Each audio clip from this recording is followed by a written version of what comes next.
and welcome to this webinar on how to score 760 on the GMAT. My name is Rajat Sidana. I'm one of the co-founders of eGMAT, and I'm going to be your main host today. With me, I have Mansi, who's a GMAT strategy expert, and she is going to be your co-host today. Um, First things first, I think let's kind of understand what do you want to get out of this webinar. So I'm going to put in a short answer pod over here, which is where you can put your answers in. My question to you is, what is the one thing that you want to get out of this webinar?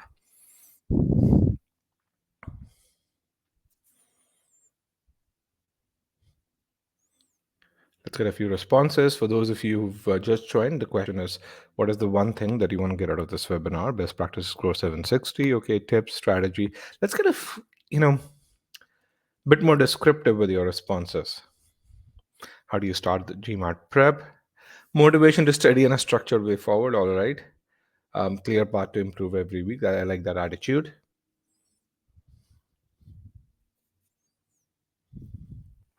How to strategize for the exam. Good. When will I understand that I'm there? That's a great question. I will definitely talk about it. How do you get to that 740 in 90 days or fewer? Am I doing it right? Good. Some really good responses.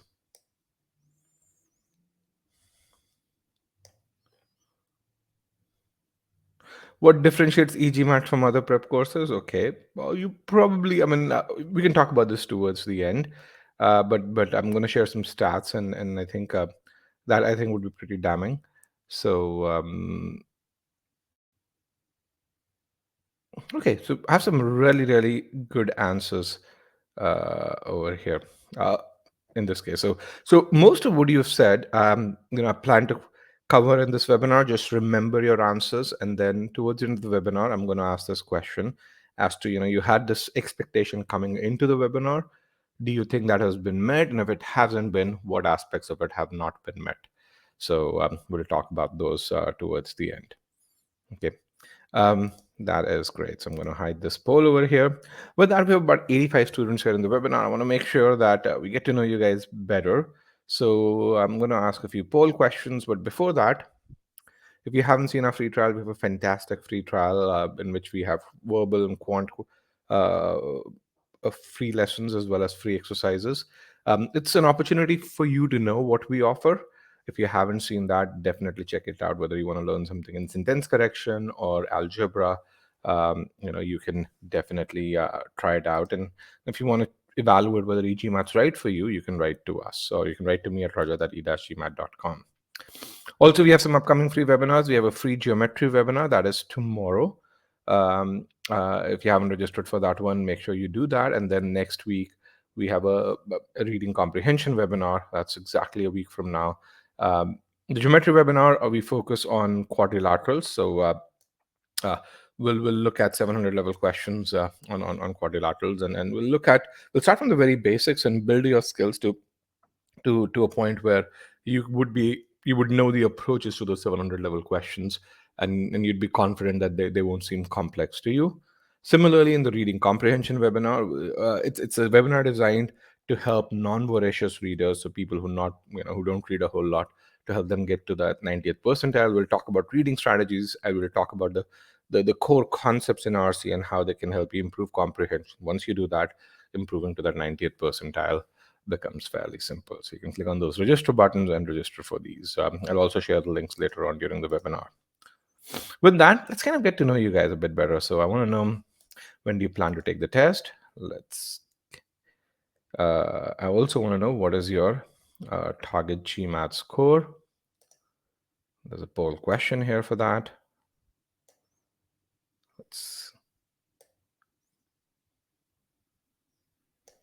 And then let me put another poll question here, which is a current GMAT. So usually these two are they tell a lot about the makeup of this group. What scores are you targeting and where you currently are? Okay, with regards to when do people plan to take the test, but 40% of you have not taken a date as of yet. Then you have the next big group, which is in about a month and a half to 75 days. It's another about 30%, and then another 30% are in that 0 to 45, 0 to 31, 0 to 45 days is what I would say.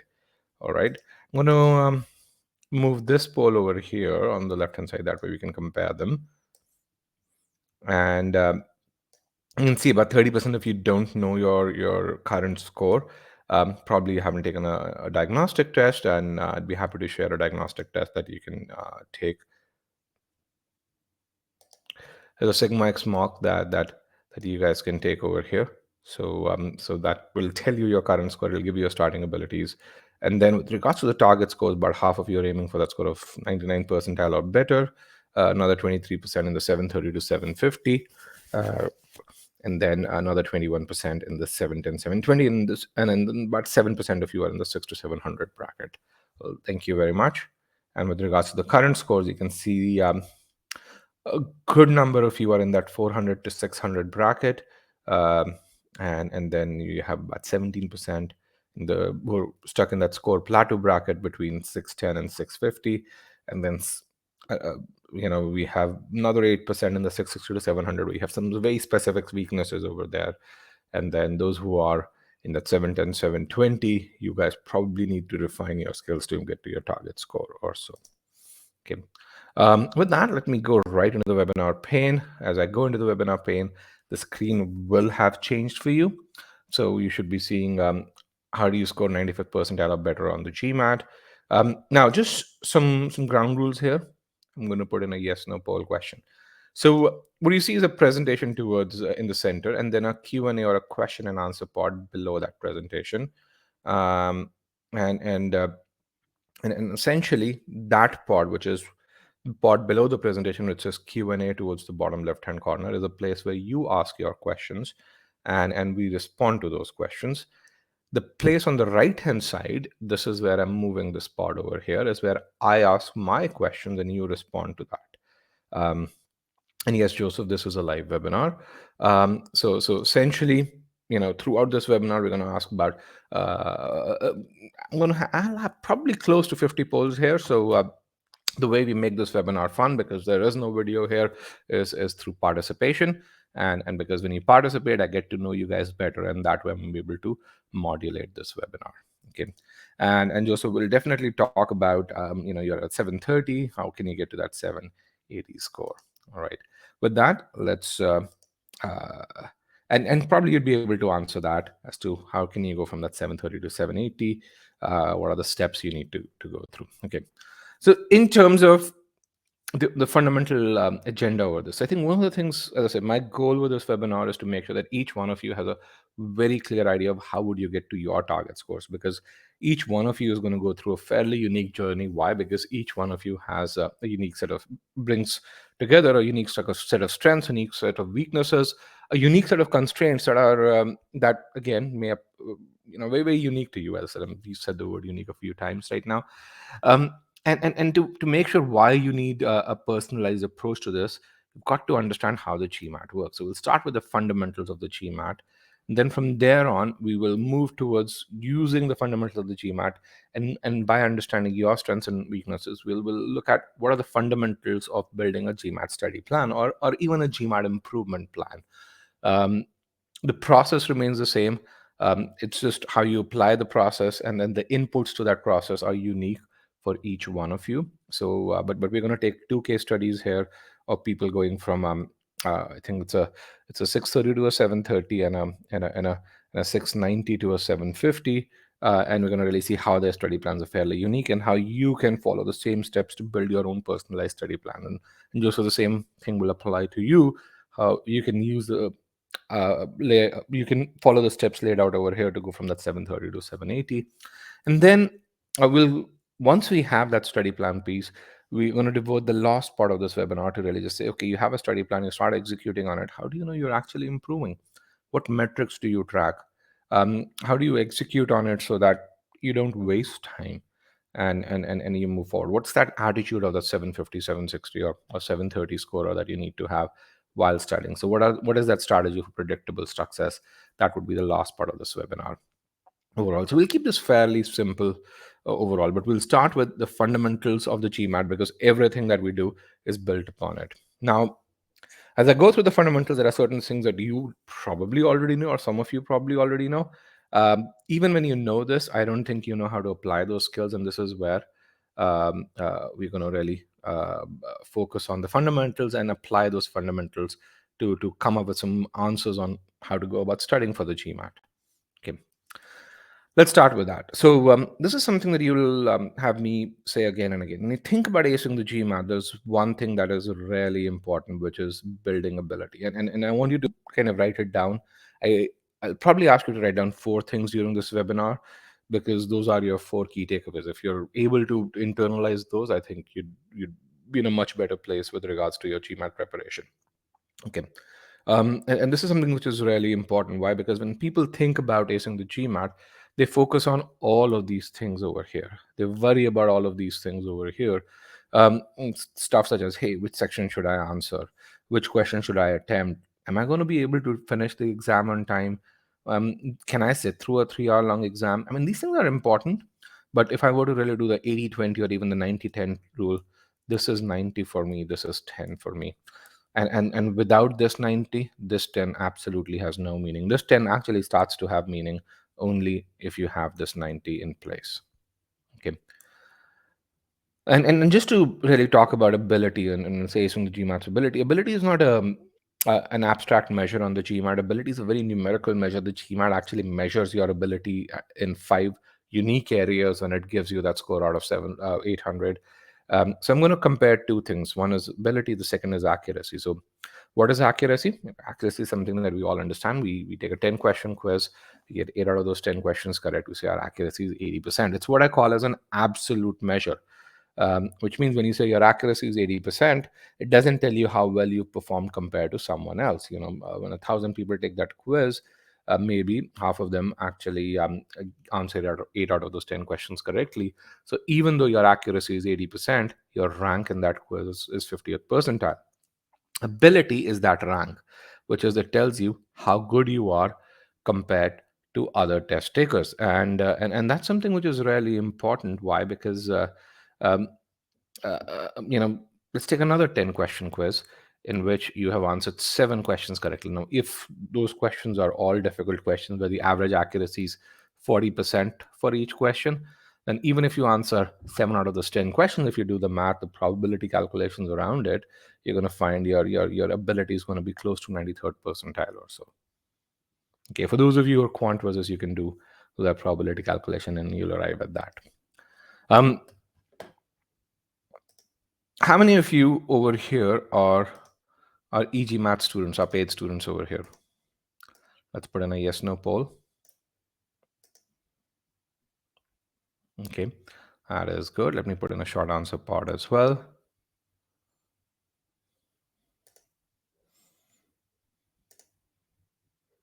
For those of you who are EG Math students, and for those of you who've been EG Math students for some time right now, that's but quite a few of you. What is the cementing threshold for hard cementing? What's the accuracy threshold for hard cementing? It's about 55%, not 50, 55, as some of you are really saying. And the reason why it's 55% is because when it comes to hard questions, you achieve 55% accuracy in those hard cementing quizzes, you hit that 70th percentile threshold.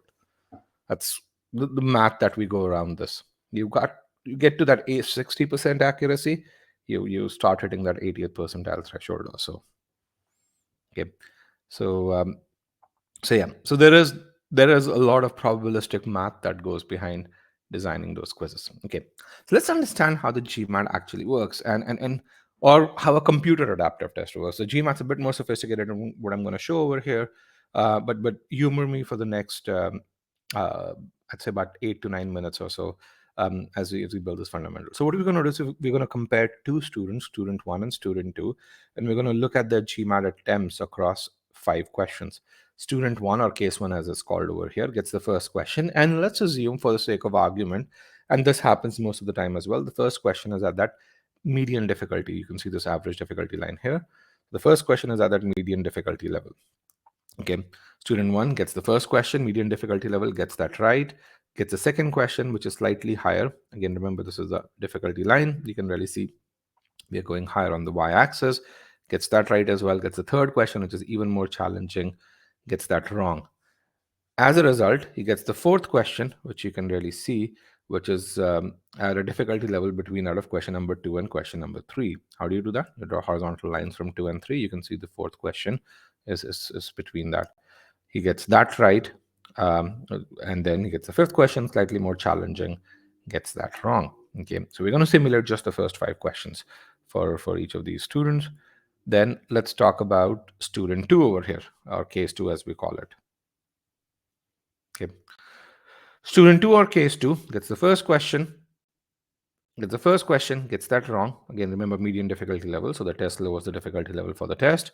For the next question, I'm sorry, gets an easier question, gets that right. As a result, gets a slightly more challenging question as question number 3, gets that wrong. Then gets an easier question as question number 4. You can see we are going down in the difficulty level, so that makes the question easier. He gets that right and gets the fifth question right as well. Now, if I were to end the test at question number 5, so this is my end of test line, who do you think would get a higher score? Let's make sure we get a poll over here. We have a poll. Who would score high if I were to end the test at question number 5? I have about 34, 35. I have about 99 students here in the webinar. Let's get to at least 70 responses. Right now I have about 47 responses. My question is, if I were to end the test at question number 5, who would have a higher score? All right, 54, 55, 58. Can we get to 60? Again, you're here spending your time with me. You might as well participate that way. And this is not a trick question. It's a simple question.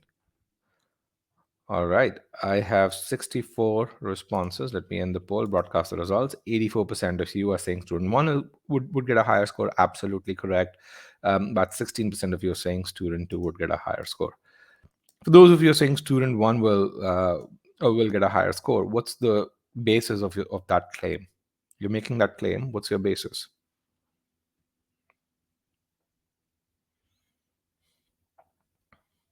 Why should student 1 get a higher score? Because he answered more hard questions correctly. Absolutely, that's a fairly simple answer. He answered more hard questions correctly. So I mean, if you think about it, student 1 got 5 questions. Each one of those 5 questions was either at the average difficulty level or above, and he answered 3 out of those 5 correctly. Student 2 got only the first question, which was there at the average difficulty level, and he marked it incorrectly. The 3 questions that he got right were all below the average difficulty level. Their accuracy is identical overall. Okay.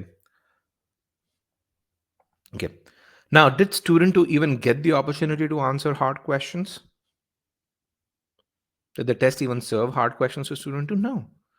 And one of those things which is really, really important is that, on the GMAT, you have something called a question picker that decides what difficulty level questions should the test serve to you. And if you can't answer medium difficulty questions correctly, you won't get the hard ones served to you.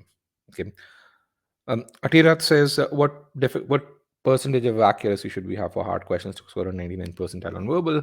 You would answer that question in about 10 minutes or so. Okay.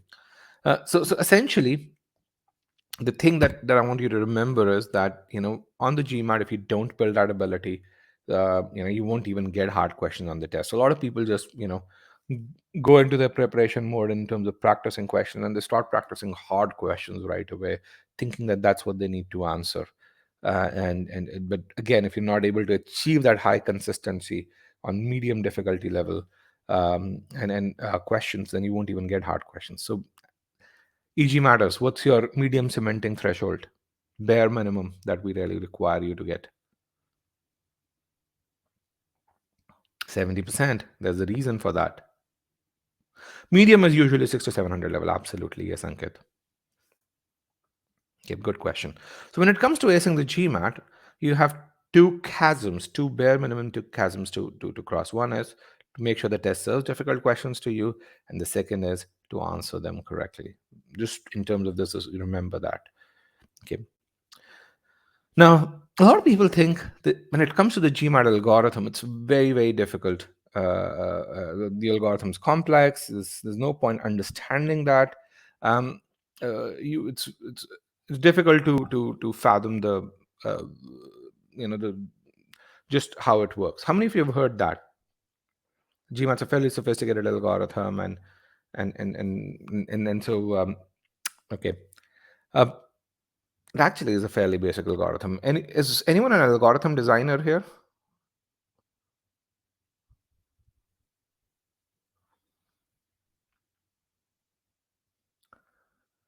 Does anyone do design algorithms for a living? Okay.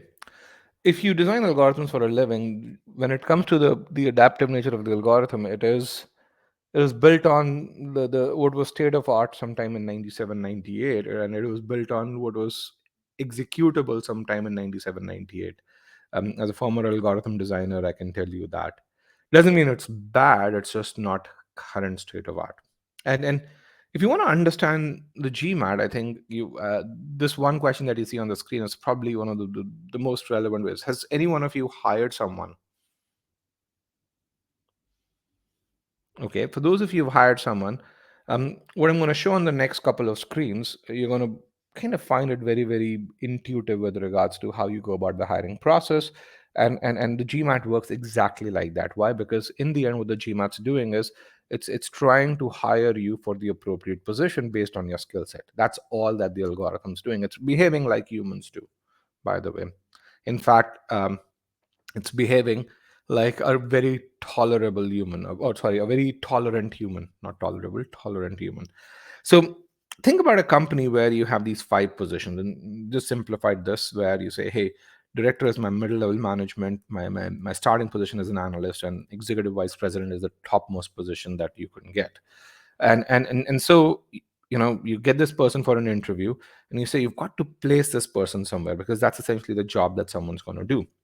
So if you don't know anything about that person, you're going to kind of ask us director level questions over here. You're probably going to ask two director level questions. And what are you going to do if this person gets both these questions right? If the person gets both these questions right, what are you going to do with regards to the difficulty level of questions? You're going to ask harder questions. Okay. That's exactly how the GMAT works. You'll move to the VP level. So this is where you would go to. Okay. This is where you would go to. Okay. And if the person answers these questions right, then you're going to move even to the next higher level. Then you would go to EVP level. Then you would go to EVP level over here. The GMAT works just this way. If, on the other hand, you get these questions wrong, you kind of move over here. And if you get these wrong, then you kind of move over here. Okay. Now, let me ask this. If it so happens, first 10 questions, if it so happens that the first question that you ask is at an EVP level, okay, this is the first question that you've asked. If it so happens, let's say you ask this question and this person answers this first question incorrectly, are you going to hold that negatively against that person? No, absolutely not. Okay. What do you think I'm talking about here when I say if the first question is super hard, or EVP level means super hard, and if the person answers it correctly? 700 level question, absolutely, yes. I'm also talking about the first 10 questions. A lot of you worry about the first 10 questions. Say, I've got to get majority of those first 10 questions right. Um, I've got to, some people think, how many of you think you've got to get all of those first 10 questions correct? You do, okay. Doesn't matter. The first 10 questions, when I say it doesn't matter, the point that I'm trying to make is if those questions are easy and medium, if the test throws these questions to you and you get them wrong, you have a problem. But if there are scenarios in which the first 10 questions are really hard as well, and GMAT sometimes will throw those questions at you. And if you make a mistake, the GMAT won't hold that negatively against you. In the same way, you won't hold, making a mistake on an EVP level question early on against a candidate.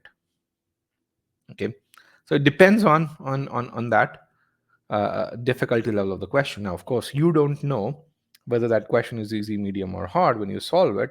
But if you build your ability and if you build a certain hit rate around easy, medium, and hard questions on the test, that hit rate is going to materialize. So again, the point that I'm trying to make is you win or ace the GMAT during your preparation phase. Your actual execution on the test is a mere representation of how well you prepared. Don't try and do something special during the test. Just express yourself, express your preparation, and you're going to do just fine.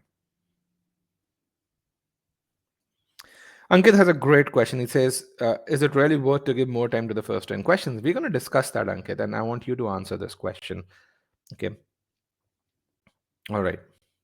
Now, this was something which was very philosophical till now. We talked about the GMAT scoring algorithm, or rather, an adaptive test scoring algorithm. Now, I'm going to share some real data with you. So, these are screenshots from what we.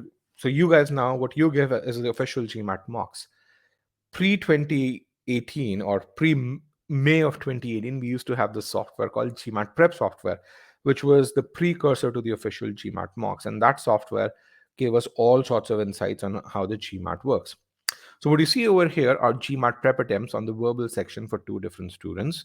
The verbal section was 41 questions then, and the red rectangles here are where the students made mistakes. And if you were to look at these two students here, okay, their attempts seem identical except the first two questions, where this guy, student number 2, made mistakes on the first two questions. Okay. Now, you would think, given that this guy has made 9 out of 41 mistakes, this guy's made 11 out of 41, that their scores would be very similar. In reality, their scores were very different. This guy got a B43 with a 97th percentile, or in other words, what the test told him was that out of the 200,000 people who take the test every year, you are in the top 6,000. This guy got a V32, or in other words, what the test told him was that out of the 200,000 people, you are among the top 70,000. Now, when you look at this, how many of you think when you look at this that the GMAT is a fairly harsh test? I'm going to put in a yes no poll here. If you think the GMAT's harsh, select yes. If you think the GMAT's not harsh, you can select no. I'm going to remove broadcast results.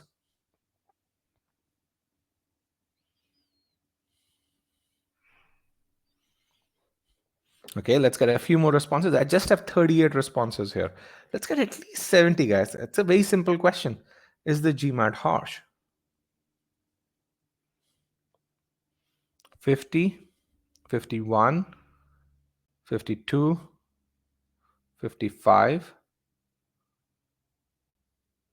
Is the GMAT harsh? Come on. Simple question. 57, 58, 59. Let's get one more, at least 60. Cool, 61. Again, you were here. Remember this. So about 68% of you think the GMAT's harsh, 32% of you think the GMAT's not harsh. I will tell you this, the GMAT's a very, very tolerant test. I mean, a lot of people who think the GMAT's harsh, they look at these two questions and say, man, I get two questions wrong. And my rank drops down by about 64,000 people. How many of you are thinking that? Yes, no? Well, so many are, because about 68% of you said, hey, the GMAT's harsh. What you guys are not thinking about is I can get a quarter of the questions wrong and still be in the top 3 percentile of students. Does that sound like a harsh test to you? You can get a quarter of questions wrong and still be in the top 3 percentile?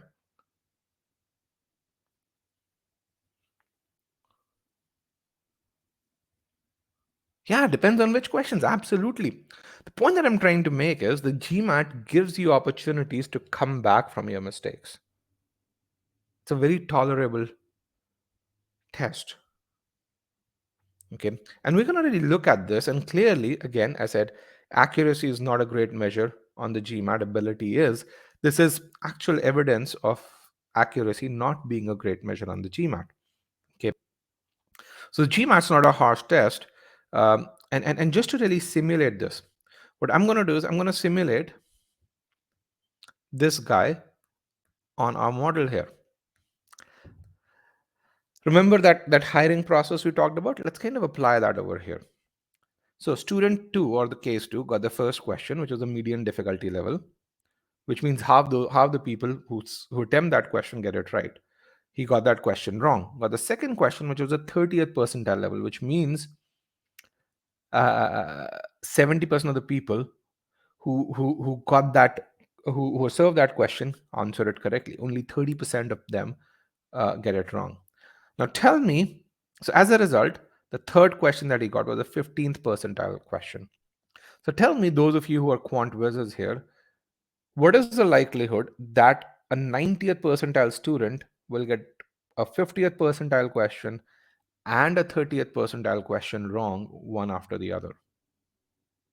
To those of you who quant whizzes, it's how low? It's 1 in 10,000, close to around that. If you can do the probabilistic curve, that joint probability of those two events happening for a 90th percentile student is 1 in 10,000 or so. Okay, so at this point, the test is, and if you don't even want to do the math, if you go to that hiring model, if you really say, hey, this guy got a director level question wrong and a manager level question wrong, it's very little chance that this guy's an EVP level candidate, because that's a 90th percentile person, right? Philosophically, does that make sense? If you got a director level question wrong and a manager level, you're not an EVP candidate probably. So essentially, you get an analyst level question here. Okay, this person got it right, get slightly more higher difficulty, slightly more higher, slightly more higher. So by the time he got to the seventh or eighth question, he started having getting above average questions served to him. And by the time he got to that 10th or 11th level, that's when question level, that's when he started getting difficult questions, which is when he started making mistakes again. Okay, so no, it's not 0.1 and 0.15. Remember, it's a bit more complex that, and we can talk about it towards the end. It's a conditional probability, not a plain probability. Okay. So some of you may be thinking, okay, if I can't look at these mistakes over here and judge two students, how the hell is the test scored then? How does it give me this V43 and V32? How many of you are thinking that? Okay, how does it come to that numerical judgment over here? Okay, so remember I said GMAT's a test of ability. What the test is doing internally is measuring abilities inside. So when you look at these students, same guys over here, these two students, when you look at their internal ability scores, these are the scores that the test measures. Student 1, or the V43 student, had a 95th percentile ability in SC, 95th in CR, and 87th in RC. Similarly, student 2 had these corresponding abilities in SCCR and RC. Now, when you look at these students through the lens of their abilities, can you see they look very, very different? This guy has a 66th percentile ability in CR. This guy has a 95th percentile ability in CR. RC 87th percentile versus 59th percentile over here. Okay. Internally, when you get a verbal score, it's an outcome of your scores on SCCR and RC. Okay. Similarly, when you get a quant score, it's an outcome of your ability measures on arithmetic and algebra geometry. So you have these 5 ability measures that the GMAT creates internally, and then based on this, you get that score, that verbal and the quant score out of 60. Based on that, it will give you a score out of 800. It means that all sections should be good. It means that all sections should lead to a good score. So someone asked us, if I want to get 99 percentile on verbal, should I get 99 percentile on all subsections? The answer is no. For example, you can really see this guy got a V43, which is 97 percentile, even though he doesn't have a 97 percentile on any of the subsections here. overall. Okay. In fact, he would have gotten a 99 percentile on verbal had he gotten his RC up to a 91st percentile or so. So yeah, I mean, you need to be good if you want to get the best score. But if you really want to get a 720, 730, you don't need to be excellent in everything. You need to, and that's kind of where designing your study plan based on your strengths and weaknesses comes into play. Okay. Okay. The second thing that I want you to write down is your actual end score is defined by your ability to answer difficult questions correctly. That's something which is very, very important. Okay. GMAT's a test of ability, and then your end score is defined by your accuracy level on hard questions internally. So if you were to look at the pre-test metrics, that's what we would look at. How many of you have watched or subscribed to our YouTube channel, or have read any of the recent debriefs by EG Matters on GMAT Club? If you haven't, then definitely do that. One of the things that you would really see if you read debriefs of EG Matters on GMAT Club, or even in the review section, many a times what we do is we share their accuracy stats within Scholarium. Why? Because when we, even before or 3 weeks before the test, when we look at, okay, what kind of test readiness should a student do, we look at those stats and the analytics behind them give us, your natural strengths, your natural weaknesses. And then during that last phase, during the last 3 weeks, we create very, very specific test readiness plans. And it's those test readiness plans that make sure that if you're a 720 student, you get to a 730, 740, that you execute on that on that 720 ability really well. Okay. And you'd also be able to see those stats within SC, within CR, within RC, within arithmetic, within algebra, geometry overall. Okay. So which abilities does the GMAT measure? These are the 5 abilities that it measures. Here are a few things that you have to note about this. One is that each of these subsections is independent. So how you do in SC is very little impact on the difficulty level of question that you'd be served on CR, and vice versa on arithmetic and algebra, geometry. Okay. CR is no less important than RC. A lot of people think CR has the fewest questions, so it probably is least important. Quant Wizards over here. So what we did was we took about 4,000 ESRs across GMAT scores of 600 to 760. We didn't go way beyond 760. We didn't go way below 600, because this is what I call as a sweet spot where everyone's aiming for. And what we found was we took these 5 ability scores, we ran a linear regression. And what we found was that 2 things. One is R square with regards to ability scores and their ability to predict your score out of 800 was 99.76. How good is that R square for those of you who know what linear regression is? R square on 99.76%. Anyone knows linear regression here? Yes, no? How good is that R square? Almost perfect. Almost directly proportional, yes. And then the second thing that we found was that the coefficients of SCCR and RC and arithmetic and algebra geometry were almost similar. For all practical purposes, they are the same. So each subsection is independent, each subsection has equal weight, which means that to get to a certain score, you need a target ability in each subsection. You shouldn't be aiming for the same ability in each subsection. Why? Because, as I said, each one of you has natural strengths and weaknesses. I'm going to take a couple of case studies to demonstrate that. The process of building ability in each subsection, but even though these 3 things are independent, the sequence, the process of building ability in each subsection remains the same. If you're a 30th percentile in SC or a 30th percentile in number properties, the sequence of steps that you would go through remains the same. It doesn't matter whether you're learning SC or number properties. Why? Because it's dependent on that process of learning.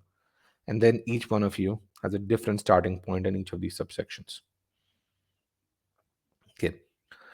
So this question, what should be an ideal verbal score to get 700 if you're about Q40? So we'll look at this. And if you want to answer this question, you can work with one of our strategy experts.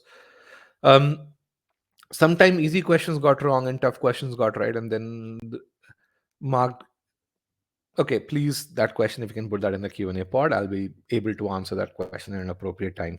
So please copy this question, put it in the Q&A pod, that way it stays in the queue, and when the time comes, I'll be able to answer that question. Okay, so 3, 2, 1, please copy it so that you have it, and before I clear the poll.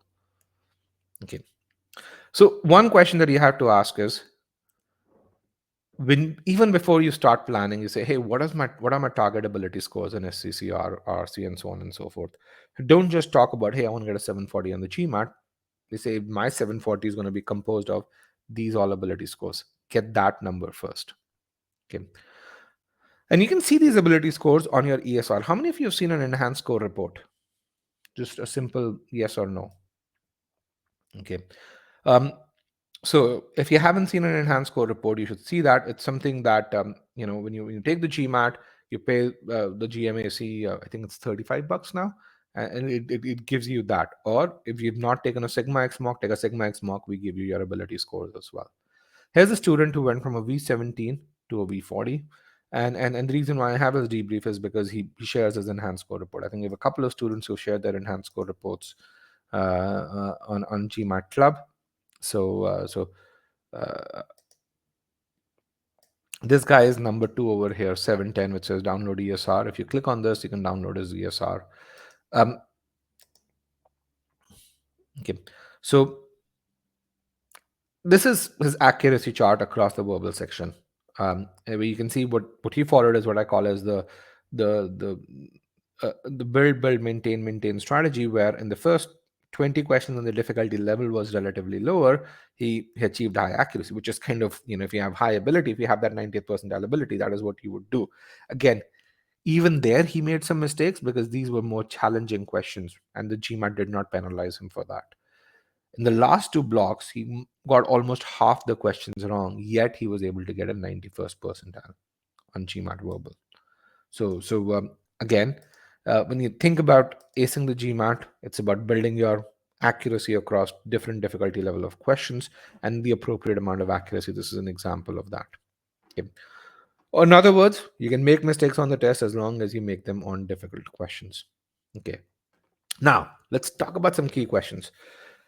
So, do the first 10 questions matter? Should you approach them differently? Should you spend more time on the first 10? So, I want you to put in these answers, and these are each one of this is the yes no answer. So, you can put why, and why, n, and so on and so forth, depending on what you think are your answers. Let's get a few more responses here.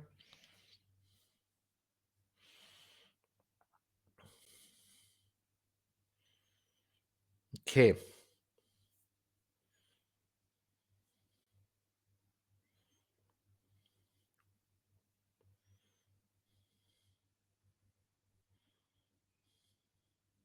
All right, I have some really good answers and lots of participation. Thank you for that. So, and some many of you have gotten pretty much everything as I would answer them.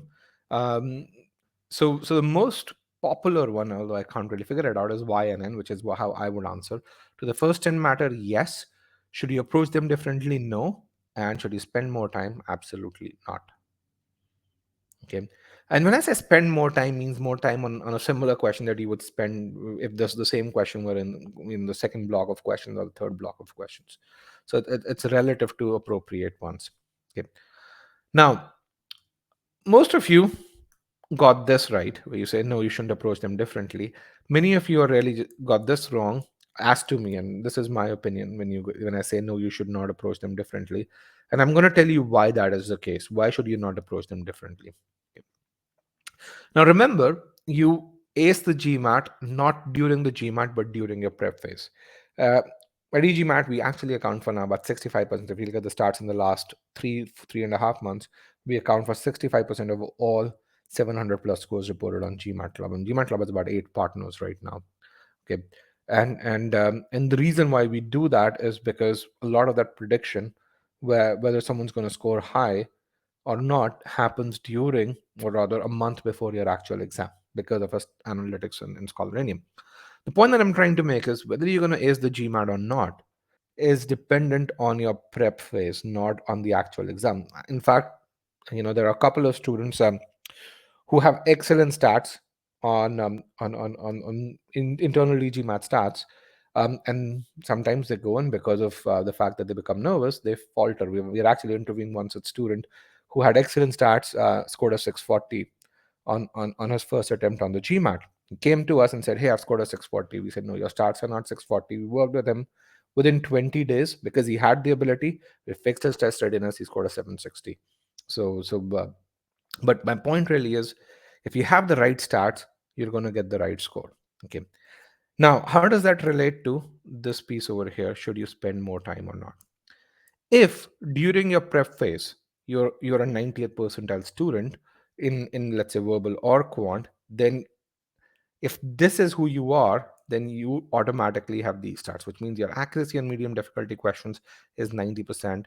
Your accuracy on hard questions is about 65% or so, which means you're still going to get about a third of hard questions wrong. And that's okay.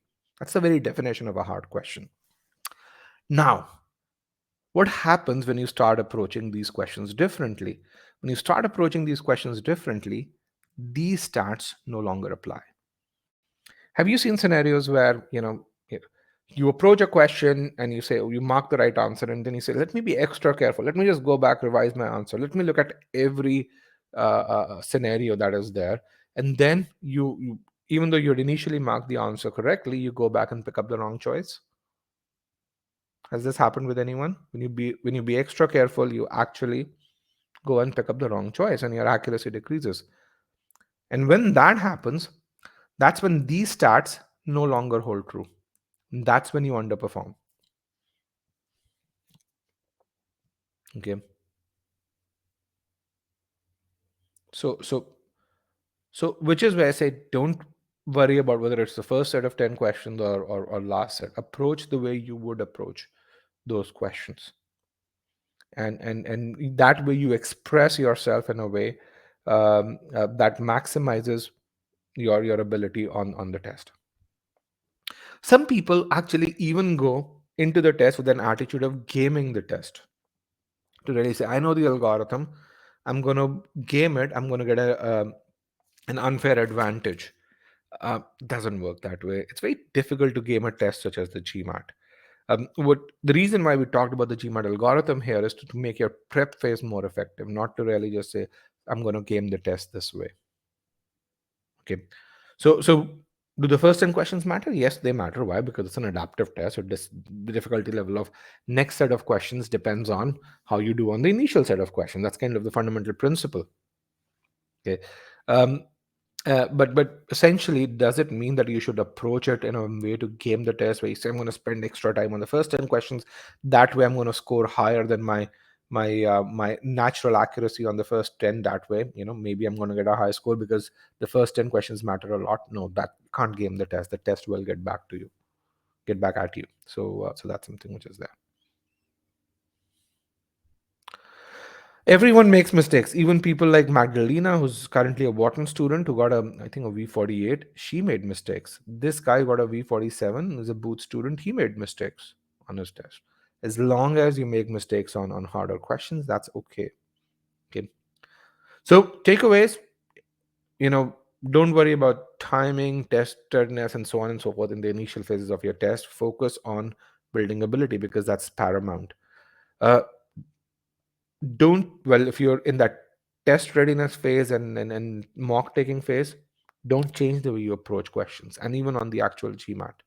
Okay, those are two things I want to make sure that you remember. Now, we talked about the fundamentals of the GMAT. Let's talk about how do you build a study plan, and this is where the process of building ability comes in.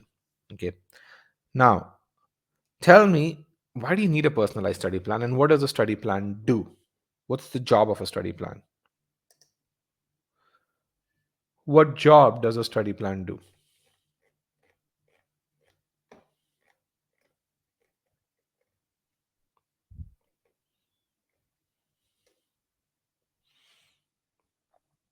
Okay, to fill in weaknesses, guides you on how to approach the exam. Let's get a few more responses.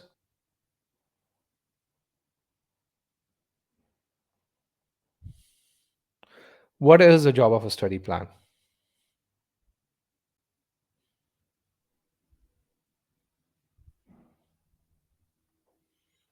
Commitment to work on your weakness, milestones and visibility, good. Create a structure, serves me minimum time to crack, okay. Keeps you on track to ensure that you're on track, good. That is really good, okay. At EGMAT, when we think about building your study plan, we try and answer three questions. And these are the three questions which is there, which is for each one of you, given your strengths and weaknesses, how will you reach your target GMAT score? Can we give you good estimates as to the kind of time that you need to put in each aspect of your GMAT preparation at a subsection level? Okay, so that you have that predictability of how much focused effort you need to put in each aspect of it. And then within a subsection, which aspect of learning are you going to put that time in? Are you going to focus on 70% of the time on building concepts and 30% on cementing and test readiness? Or are you going to start with cementing and move on to test readiness over there? Why? Because your ability shows that you don't need a whole lot of time building concepts.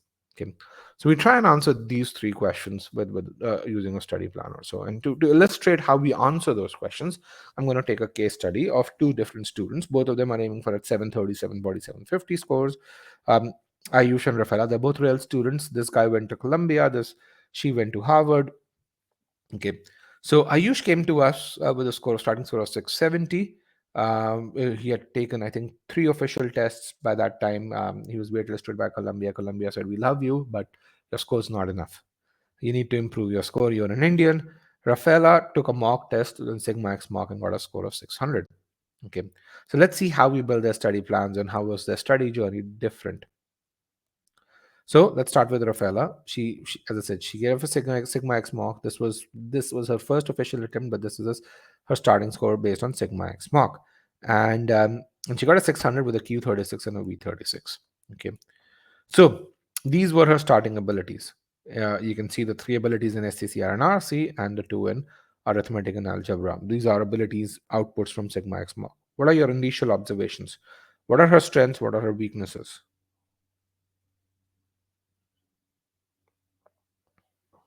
What do you think about Rafaela? RC is bad. Don't start with bad. Tell me what's good first.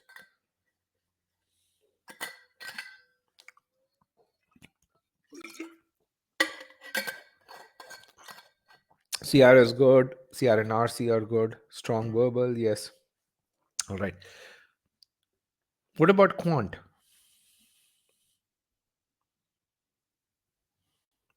Quant's not as strong as verbal. Okay. So when I look at it, my observations are very similar to you, to the same to your observations, where you say, hey, these are very good. SC and CR, excellent. Okay.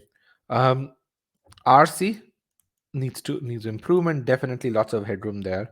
And between in quant, algebra geometry is a relative strength, relative being the operative word here, but arithmetic, absolutely horrible.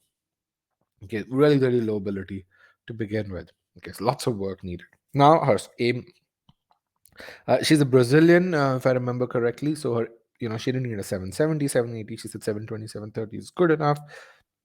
So we put this data we have a tool called Personalized Study Planner. It's a neural network where it has upwards of this 4,000 score report analysis. It does that, and it has data from about 10,000 students, where it says, okay, it understands how long does it take to go from point A to point B. 30th percentile to a 90th percentile, 15th percentile to a 60th percentile, and because it understands that, we put that data in, and these were the target milestones. As you can really see, these are target milestones which the test suggested, which the PSP suggested. So for Rafaela, we don't suggest a milestone which is above 90th percentile. Why? Because um, once you hit that 90th percentile, you're in that high performance zone, and then there you don't want to get to 97, 98, 99th. Why? Because, or you don't want to base your preparation based on that. Why? Because there is a chance that even though you may be hitting 95th percentile on the test, you may go down to 90th. A question here or there can do that. So it kept its SC and CR target abilities as the same. It improved its RC ability, and then you can see between arithmetic and algebra geometry, it said naturally strong in algebra geometry.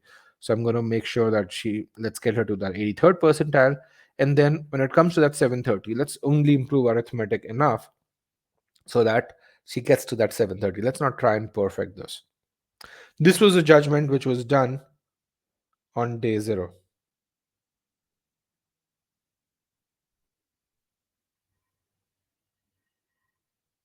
Okay. So this judgment was done on day 0. Now, when you say, okay, I'm aiming for that 57 percentile in arithmetic, what liberties does that give you as a test taker? Do you need to answer the most challenging questions in arithmetic if that's your target? No. It gives you that precision, it gives you that direction over there. Okay.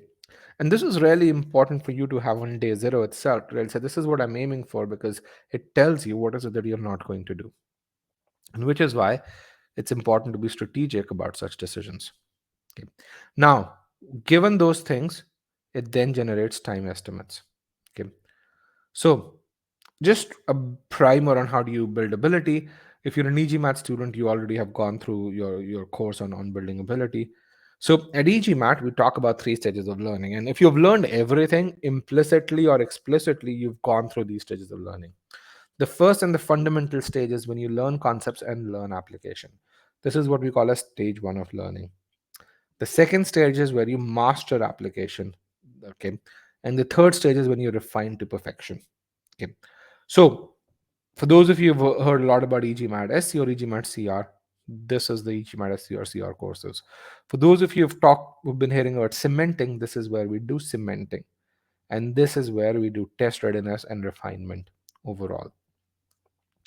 If you do stage 1 well, a bare minimum, your ability improves to 55th percentile.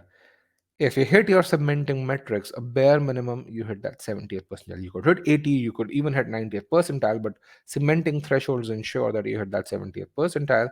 And then when you go into that test readiness mode, of course, we lead to improvement from 71st to 90th, 95th, 97th or so percentile. Okay. Now, why is this important? Based on your starting abilities, we can put you in various stages overall. And this tells you what you should focus on. So here's a legend over here. For those of you who are not really good at reading graphs, I want to make sure I spend some time. Wherever you see a tick, what this means is you already have this ability. You don't need to go through this. Wherever you see this circular orange thing with dots on it, this is where you need to put in your effort. You need to study. And these are the areas where, because you're not aiming for a high enough ability, you don't need to worry about them. Are these legends clear? Are these clear? Yes, no? Before I move on to various subsections. Okay. So for Rafaela, she already had the ability over here. So for SC and CR, what all she had to do was focus on maintaining them. So she started directly with Scholarium and focused on making sure that she maintained those ability levels. She did the strategic review, she built that error log. That was all that she did. In RC, she started from the very basics. Why? Because her starting ability was that low. In arithmetic, she started from the very basics, but all she did was cementing. She didn't go towards building that 90th percentile ability. In algebra, she did all 3 stages. Can you really see truly, when you have this chart in front of you, that level of personalization, can you visualize your journey right on day 1?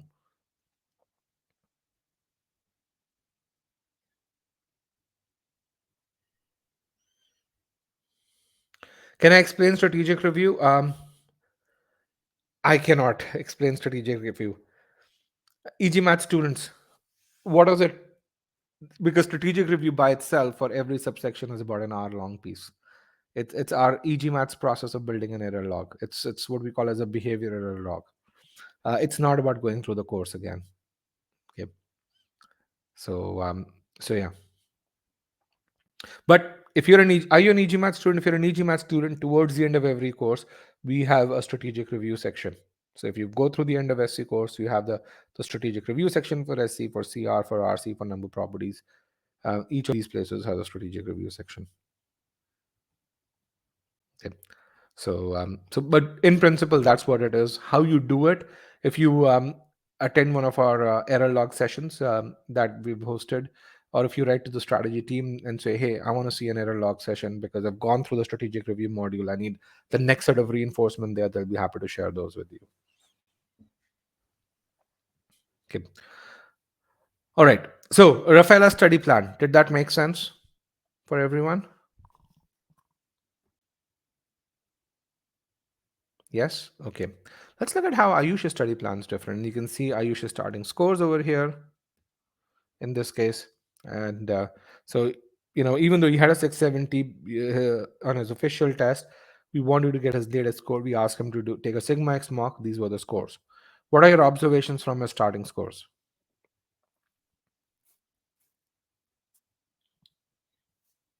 What are your observations here for Ayush?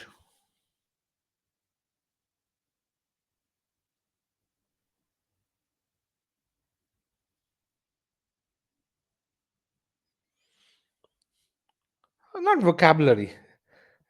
GMAT verbal is not about vocabulary. All right, as you said, verbal is not as good as quant. Quant's almost there. In verbal, RC is pretty okay actually. Is above average or is very good. This is where he needs help. It's kind of what I call as Rafaela complement in many ways. So we put that data in, and you can see I see how you guys are now mathematically expressing this. I like this S quant maintain plus RC weakness SC and CR. I love that expression. Thank you. Okay. So we put that data in there, and what the PSP did was generated these target abilities for him. SC 94th percentile, RC it says, improve that to 93rd percentile, and based on that, you only need to improve your CR to 84th percentile. And this is really important. Why? Because the planner understands the relative understands various student types, and it understands the relative strengths of students, and to really say if the student is weak in both SC and CR, he's likely to improve in SC first and then in CR. Okay. And then when it comes to arithmetic and algebra geometry, he was already like Q50. We said, let's not worry about a Q51. We want to be conservative here. So let's keep those abilities here. Okay. So with that, let's kind of look at his study. I think you guys already know that. So these were the things for him. For him, this was need not study, just maintain on the quant side. In RC, we wanted him to do cementing again. We wanted to make sure that he excels on it, and the cementing stats also helped him to get into test readiness. So we wanted him to do that. In SC and CR is where he spent 80% of his time, and we went through all the three stages of learning. Okay. Now, just to compare, uh, Rafaela versus Ayush over here. Ayush spent 2.7 weeks in SC. Rafaela practically spent about a day in SC. Similarly, on CR, he spent close to 2 weeks of dedicated time, and this was built around the number of hours he could spend during the day, and during a weekday and during a weekend. And the reason for the differential in terms of their investment in these two subsections is their starting abilities. On RC, Rafaela spent about twice as much time as Ayush did. Um, on quant, it was just the opposite. Rafaela spent 2 weeks of dedicated prep on each one of these, even though her target ability scores were very, very different. Why? Because Rafaela had different starting abilities. Okay. But when you look at this and you look at the time being spent, can you really see that even though 600 student and 730 target and 670 student and 750 target, even though they're very, very, it might seem like, okay, my targets go very similar, the study plans are completely different. Number one. Number two, and can you see that value that a personalized study plan brings to you and the predictability that it brings to you towards a target GMAT score? Can you see that? And this is something you need to get on that first day or during the first week of your preparation. Really important. Okay. In terms of where you need to study in each subsection, you can really see that's something very different as well in terms of the stages of learning for each one of these. Okay. If you guys want to experience this level of personalization, I think Mansi and her team give out about 15 to 18 slots for those of you who are not EGMAT students. Because if you're an EGMAT student, you have access to our level 2 experts. You have access to the study plan tool. an unlimited amount number of times or so. So you can build your study plans uh, as many times as you want to, because we understand life can happen. But for those of you not EG matters, you can get your study plan here. Sai said, does it matter for nationality matter for score? Yes. And colleges do have high expectations from Indians just because there are lots of Indians who are applying. For example, a South American or an African would not need as high a score to get into Wharton. I mean, there are very few Indians who would get into Wharton with a score of 720, 730. A lot of Indians in Wharton would have 750, 760, whereas people from Africa would get into Wharton with a 710, or Brazil would get into Wharton with a 710. So, okay. So yes, unfortunately, that is the case. There's a huge class actions lawsuit that's going on affirmative action in the U.S. Uh, yeah. So now a high GMAT score doesn't guarantee admission into a top B school, but it definitely increases your chances. So in 2021, because we get so many high scores, so we wanted to really say get the statistical data as to how much impact does a high score make in terms of your chances of admission. So we kind of reached out to about 600 of our students who scored in between 690 to 770 or 780. I think 780 was the highest score, and that gave us about 60, 70 students in each proper bracket at least, who applied to certain category of schools. So we compared two groups here, which was people who applied to M7 schools in that 700 to 730 bracket, and those who applied to in the 740 odd bracket, and we got enough students in this, so this comparison became statistically significant. And what we found was that people who applied with a score of 740 or higher, their acceptance rate was twice as high as that of those who were in that 700 to 730 bracket. So not below 700, but 700 to 730 to 740 or higher. And you look at this is a pretty significant difference overall. And you won't find these stats anywhere, by the way. Scholarships really important to students. They are really important to our students. Why? Because they're international students, and with the exchange rate going up, with the cost of the MBA going up, this has become really more and more important. So what we found was people who get to score a 740 or higher, but 82% of them got a scholarship from T20 schools. So T20 and M7 for us were mutually exclusive segments, which means that a top 20 school is a school that's not in an M7 but is one of the top 20 or the top 26 schools. So Keenan Flagler will be an example of such a school. Darden would be an example of such a school, not in M7 but in top 20. Okay. Um, Austin, McCombs would be an example of such a school or so. And overall, when you look at M7 and T20 schools combined, 62% of 740 scorers got some form of scholarship.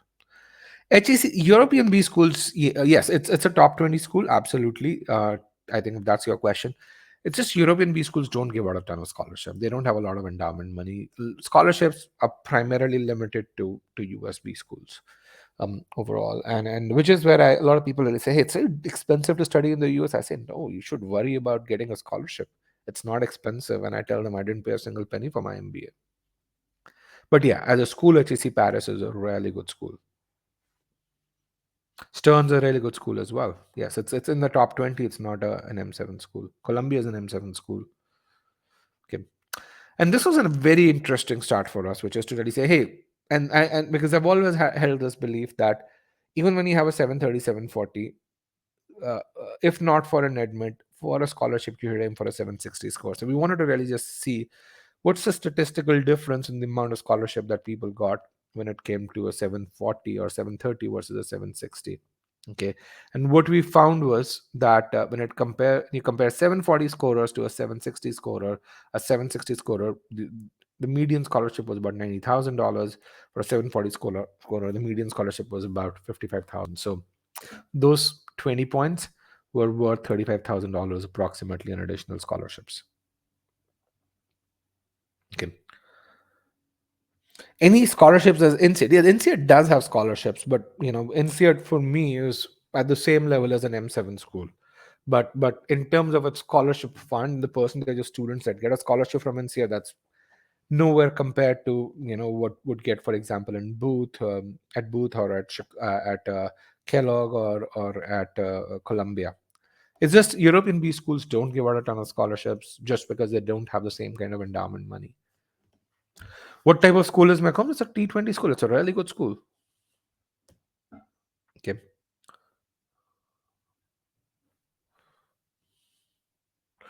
Yes, these scholarships primarily offer full-time MBA only. In fact, if you go to our YouTube channel, we have about 50 to 60 MBA journeys out there, and close to 10 to $15 million of scholarship. I mean, how people got those scholarships, they talk about this.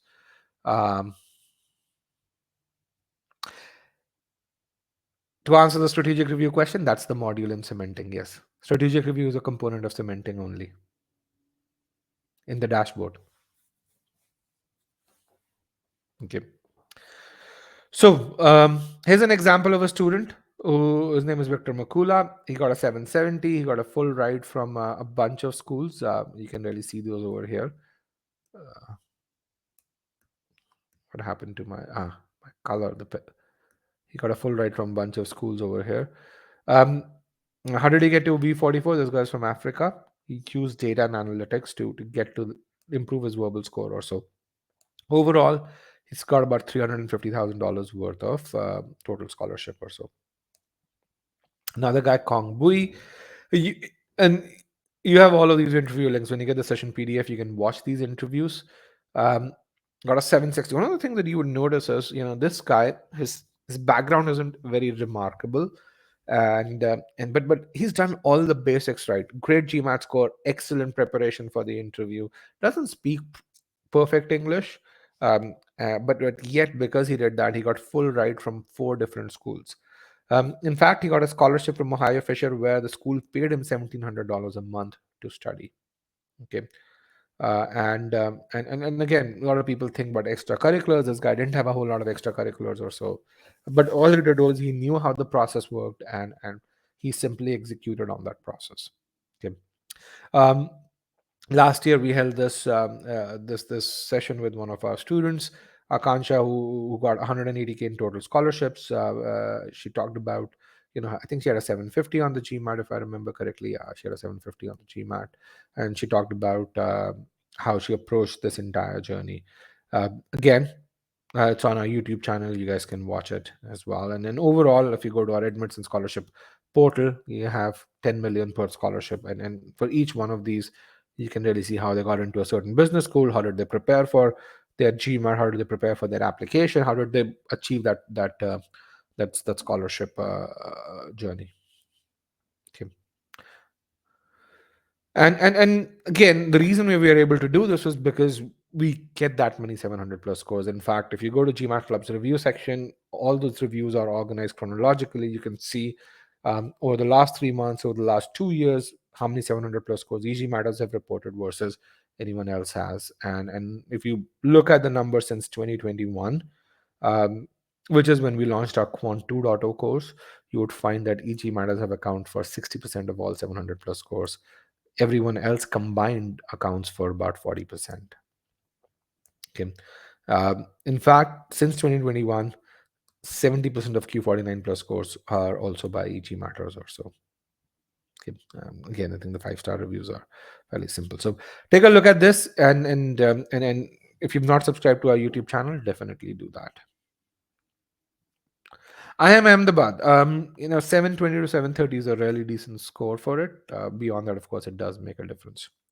Um, Someone would say, I have a low GPA, I'm working with a private equity firm. Will a high GMAT score help? Yes, a high GMAT score helps offset a low GPA. In fact, if you Google eGMAT and how to offset a low GPA, you'd be able to do that. Mansi, if you can Google, I think it was one of our students who I recently interviewed. It was a Wharton admit. He had a low GPA as well. Um, if you Google eGMAT Wharton low GPA, you'd be able to get to his interview, and you can really see how he circumvented his low GPA. Okay.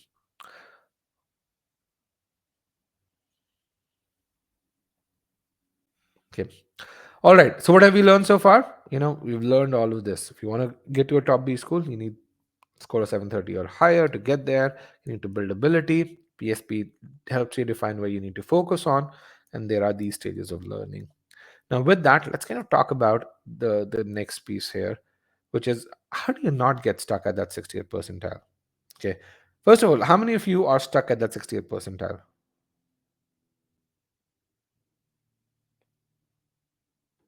Okay. All right. So, what I'm going to talk about is that the attitude of a 60th percentile student and that of a 90th percentile student is really, really different. Everyone who's at that 60th percentile can get to that 90th percentile as long as they focus on approaching things differently. Okay. And to prove my point, I'm going to take an example in a particular subsection. Why? Because, eh, regardless of the subsection, it's the attitude that matters. It's what you focus on that matters. Okay. So 200,000 people take the GMAT. 60th percentile means that about 80,000 people who are at the same level or above you. Again, taking the context of SC. So a 60th percentile student has spent 40 hours on SC. Their starting ability was 30th percentile, and the capability. A lot of people think when it comes to acing with GMAT, capability matters. GMAT's a very logical test. It's not rocket science. Let me just say that. You won't see another test prep company founder saying that it's not rocket science, but it truly isn't. Just to be very clear, it requires a very methodical approach. Beyond that, it's fairly simple. A 90th percentile student is one who's among the top 20,000 students here, spends a very similar amount of time, has very similar capability, has almost identical starting ability. Okay. Now, when it comes to the attitude of approaching SC or approaching CR, that's where 60th and 90th percentile students differ. So here's how a 60th percentile student approaches GMAT intense correction, and I want you to kind of focus on this and really just say, is that how you approached it? A 60th percentile student really just says, hey, GMAT SC is about learning these error types, which are in these big error groups. I want to learn the concepts over here. I want to figure out the nuances here. And then when I solve questions, I'm going to look for splits and figure out which split seems right and focus on those set of splits. And then if I can't find anything, I'm going to focus on meaning.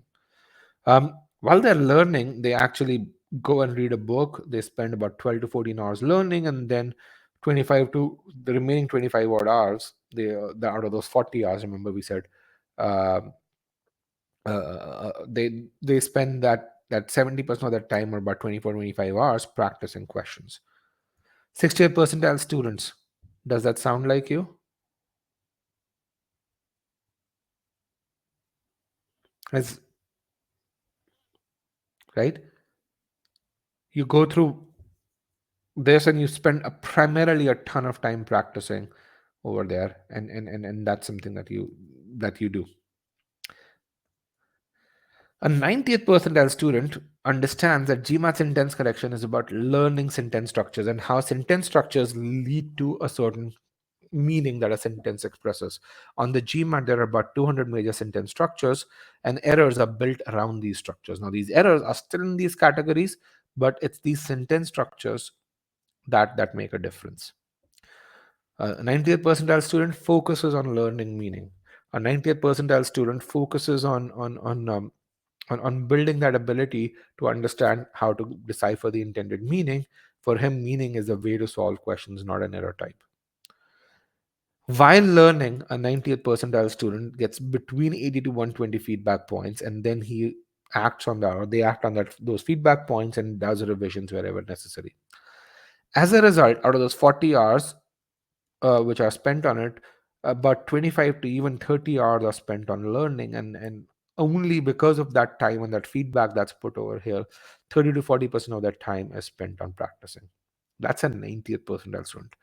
Same number of hours, same capability, but very different approach to this. Very different learning. Okay. And the thing which is there is on GMAT sentence correction, you have these 200 odd sentence structures. And if you only go and get feedback 7 to 10 times, it's very difficult to achieve that 90th percentile, and which is where I say achieve perfection overall.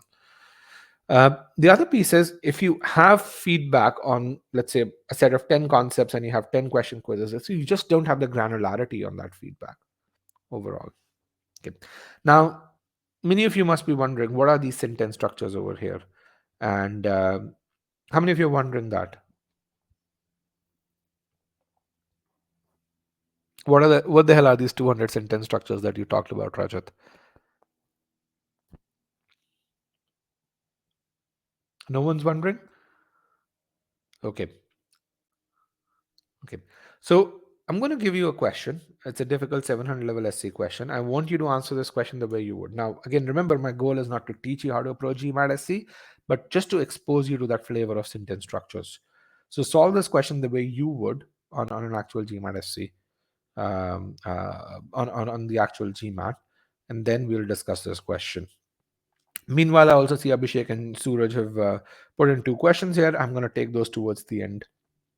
They're more profile based questions. I'm happy to take those questions, but again, we'll be done with the session in about 25 minutes. Let's take those questions then, and any other profile related questions. Okay. With that, let me put in the answer over here. Now, because I don't want uh, to time you guys, what I want to do is I want you to select this choice that says still solving. If you can select still solving, I want about 30 people to say still solving. That way, when you choose an answer choice other than still solving, I know you guys are done and I'm going to call time. Can you get 30 people to say still solving, please? Perfect. Let me remove broadcast results. And again, it says 90 seconds. I'm going to give you a lot more than 90 seconds. Here is the question, guys. Good luck.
All right, about 70% of the class is done. Get those answers in.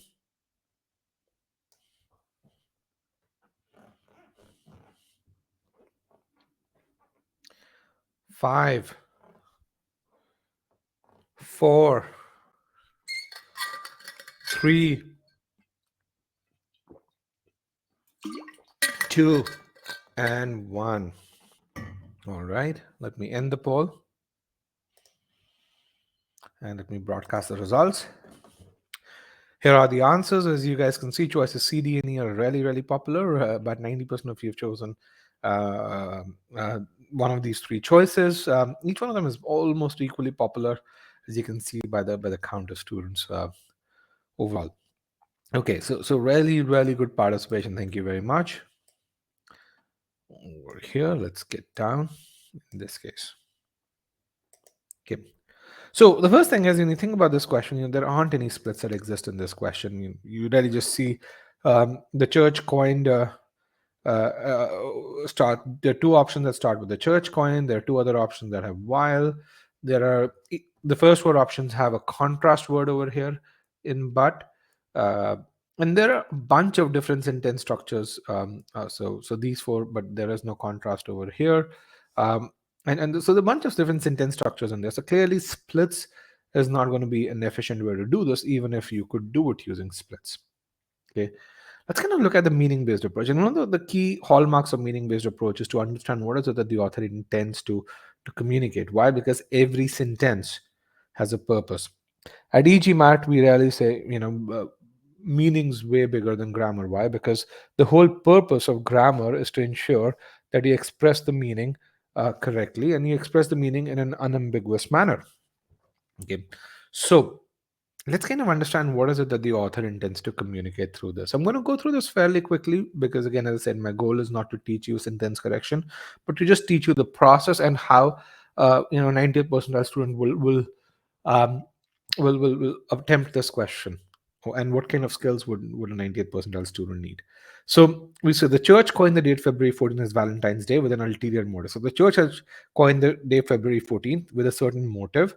That aspect is claimed by a few experts, but then the author says, but it is celebrated on this day to honor for the anniversary of Valentine's death or burial. That aspect is the more prevalent belief. So one thing when I look at this, I say, what is the author trying to do here? There are two claims about why February 14th is celebrated as Valentine's Day is put in here. The author is presenting you information. The author doesn't back either one of these claims, but is merely presenting you information. Claim one is the church designated with a specific motive, and claim two is to honor. The specifics of each claim are there. And then the third aspect of what the author wants to communicate is claim one is by entity one, which is a few experts. Claim two is essentially the generally believed belief over there. While solving these questions, while reading the correct answer, how many of you observed uh, all of these aspects and said the correct answer should focus on communicating these aspects correctly? Or, in other words, mark the aspects that you did not worry about while selecting the correct answer. And this is a multiple response. So if you missed aspect one, you can choose one. If you missed aspect two, you can choose one, two. If you missed aspects one and two, you can choose one and two both. If you missed aspect three, you can choose three, or you can choose all three as well. It's just and then this is a portion of the strategic review process to really say it's fundamentally the strategic review process aims to answer that question, why did you make a mistake? And it aims to really do that across multiple causalities why you would get a question wrong. Let me end the poll and broadcast results, and you can really see the most popular reason why people made a mistake. 74% of those who made a mistake was because they did not focus on aspect three. That claim one was by one set of people, claim two was by another set of people. Um, but half of you who made a mistake did not focus on the specific motives of each entity. And then about a third of you didn't focus on that this is about two different claims. Okay. This is really important. Why? Because once you understand why you make a mistake, fixing those errors is a lot faster. Anyone over here has successfully filled out the behavioral error log that EGMAT provides in any subsection, whether it's SC or RC or number properties, where we talk about process skills, or has anyone done that while going through cementing? If you've done that, what you would recognize is filling that out is a very rewarding process. It's a very it's a grueling process, but the result of it is very rewarding. You improve a lot faster. Okay. So if you were able to extract all three aspects and you took these aspects into account while selecting the correct answer choice, congratulations. You should have answered this question correctly. If you made a mistake, it probably is a grammatical mistake or a careless error, but meaning is not the reason why you would falter. If, on the other hand, you missed on one of these two aspects, then even before you learn anything in grammar, you've got to learn how to get the intended meaning. Okay.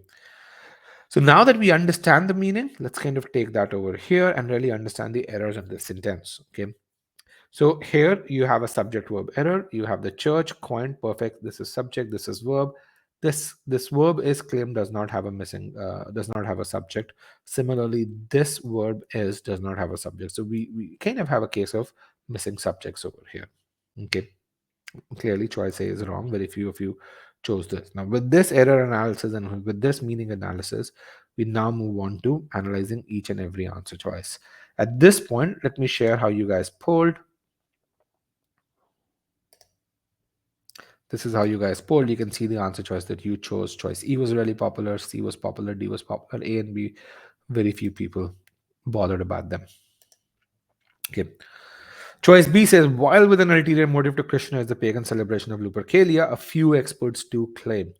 So in this case, choice B, and this is your original choice. These are the three aspects here. This is the choice that we are evaluating. Who has the ulterior motive here? It's a few experts. In the original choice, who had the ulterior motive? It was the church. So because it changes the meaning, choice B is wrong. Everyone clear about choice B? Why that's wrong? Yes, yes. Okay. Most of you rejected it, so I'm sure this should be fairly simple. Let's look at choice C. Okay. Choice C says, while a few experts claim that the church coined the date February 14th as Valentine's Day with an ulterior motive to blah, blah, blah, blah, blah, their more prevalent belief is, okay, very elegant sentence structure, beautifully written, very easy to read, everything pretty much seems okay. The problem really is it falters on this aspect of meaning. The original intended aspect was claim one is by a few experts, claim two is a more prevalent belief. As per this choice, both the beliefs belong to the same set of experts. Because of this, choice C is wrong. For those of you who chose choice C, can you see that meaning change? No grammar issue here. It just doesn't communicate the meaning that the author intended to communicate. People who chose choice C, there was more than one person who chose choice C. Good. And you got it when I talked about the aspects of meaning as well. Yep. What do you not understand? When the person who says, I don't understand, what aspect? The author wanted to say claim two is the more prevalent belief. It's not by this group, it is in general what the population believes. This choice says the claim two is the prevalent belief of this group of experts. That's basically their response corresponds to this group of experts over here. Okay.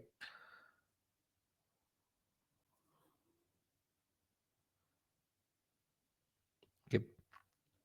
Now, again, remember, whenever there's something that whenever we attend an EG math session, you'd see an EG math expert say, if you get all the questions right, that's great. But at the same time, if you get all the questions right for the right reasons, we kind of feel sad because your time probably would have been better spent doing something else. Uh, on the other hand, if you make a mistake and if you understand why you made a mistake and what behavioral change would you incorporate, that for us is a victory. Why? Because that's when you improve. Okay. Let's talk about choice D, very popular choice. Choice D is a very nuanced component. It's tested very, very frequently in GMAT RC. It's sometimes tested in SC, which leads to a meaning change over here. Okay. Choice D says the church coined February 14 as Valentine's Day with an ulterior motive um, to Christianize the pagan celebration of Lupercalia, as claimed by a few experts. Okay, so let's talk about uh, is claimed versus as claimed. So let's look at this sentence over here. Apple is the market leader, or that Apple is the market leader, is claimed by Forbes magazine. If you make that statement, are you communicating information? Yes. Are you making the claim here? Are you making the claim here? No, you're not making the claim here. Okay. Should you be blamed if it turns out that if someone invests in Apple and it turns out that Apple is not the market leader? No, absolutely not. It's the Forbes magazine that's making the claim here. Okay. Everyone's clear with this?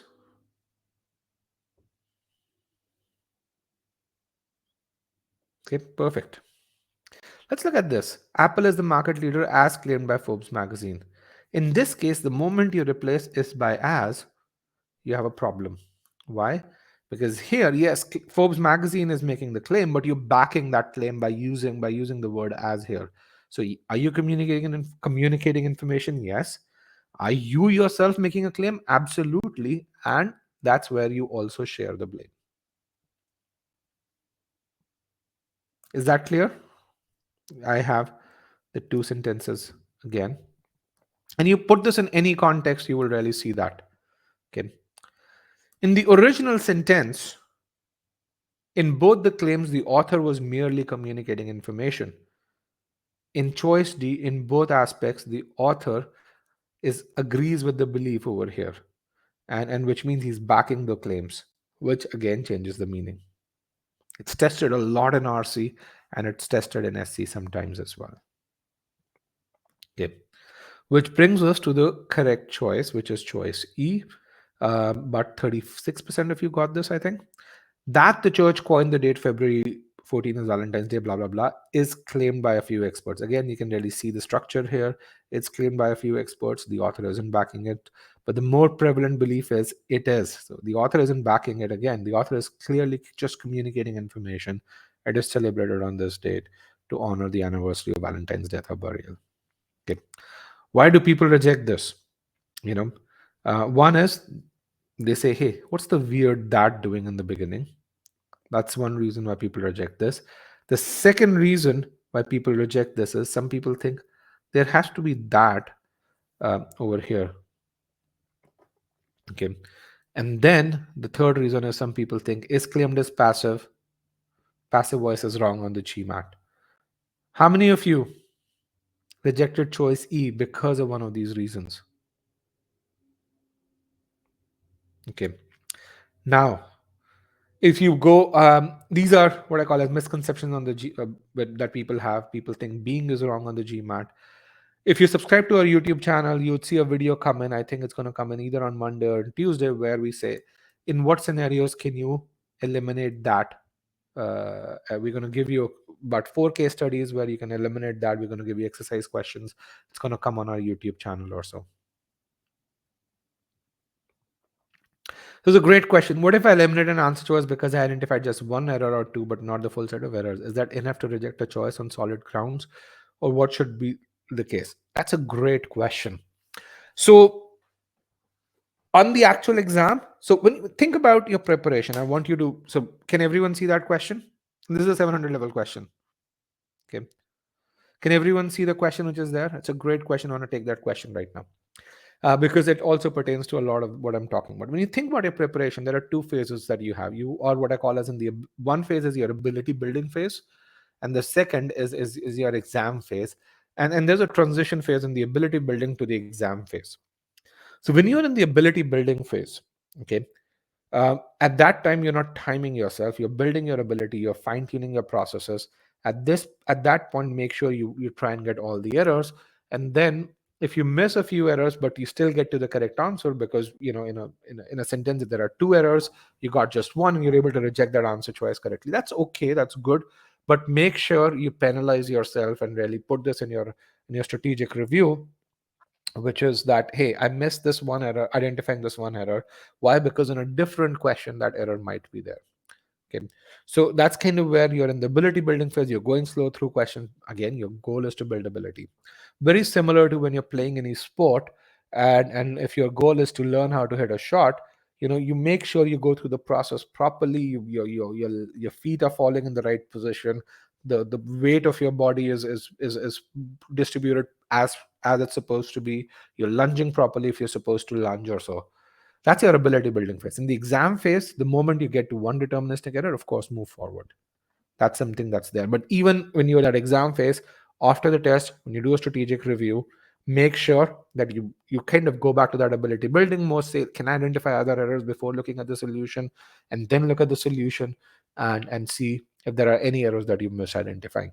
Again, as you watch the debriefs on our YouTube channel, read the reviews, read the debriefs on GMAT Club, you're going to really see a lot of students talk about this best practice. They say if you spend a minute and a half solving a question, you probably should spend about 7 to 8 minutes reviewing the solution.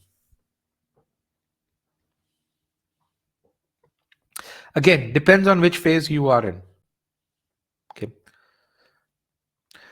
The thing that I want you to take away from this is that in a lot of these cases, when it comes to 700 level questions, it's about meaning distortion. Grammar is not going to be the reason why you'd be able to get this. Again, in the world of ChatGPT, it's the meaning that makes the difference.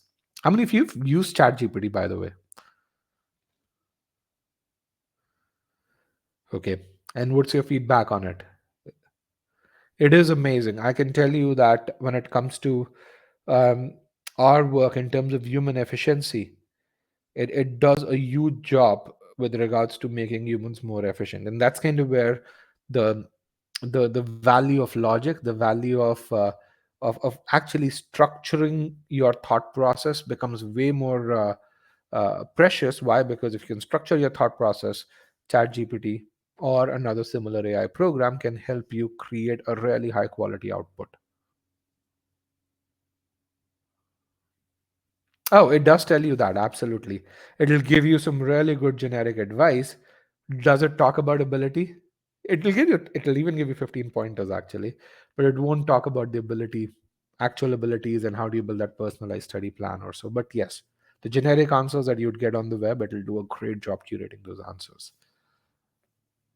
So yes, and then again, this is where your ability to structure your thought process, to curate an output, that structure becomes way more important, which is kind of very similar to when you think about meaning and you say, okay, am I able to communicate the right meaning, my judgment to communicate the right meaning from aspects of a sentence. That judgment becomes important. Why? Because creating that structure to communicate that meaning then becomes easy. Okay. And which is where, can you see the various sentence structures that exist in just one SC question?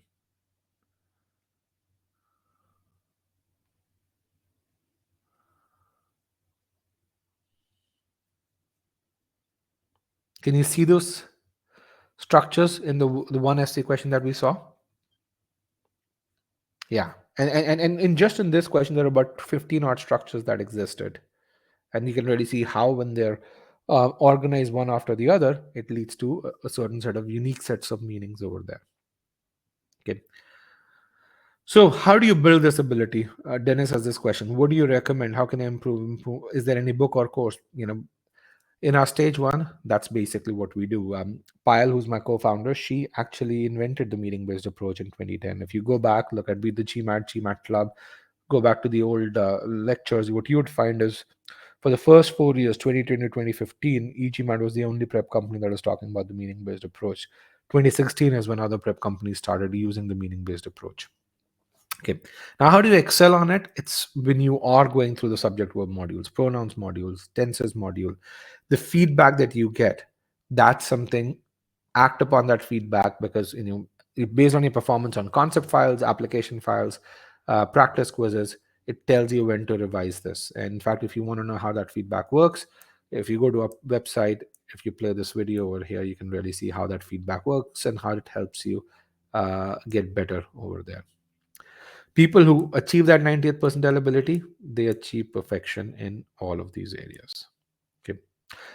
Overall, just in the SC course, you'd get close to 150 points of feedback or so, and which is why you see the success. It's not about us teaching you something that's super unique. It's about that personalization, the fact that we inculcate good habits, the fact that the analytics tells you where you are faltering, the fact that it orients your energy in the right direction to begin with. That's what leads to your effort yielding much better results or so. Okay.